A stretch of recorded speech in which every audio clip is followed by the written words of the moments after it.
62% of U.S. households own a pet, which equates to 72.9 million homes.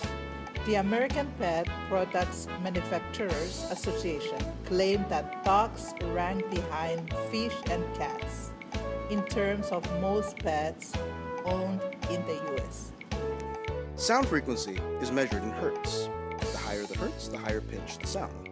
Dogs hear best at 8,000 hertz, while humans hear best at around 2,000 hertz.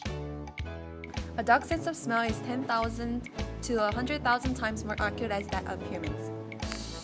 Dogs have about 1,700 taste buds. Humans have approximately 9,000, and cats have around 473. It's a myth that dogs only see in black and white.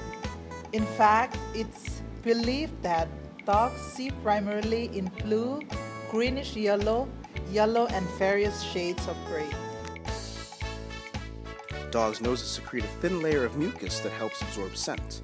Then they lick their noses to sample the scent through their mouth.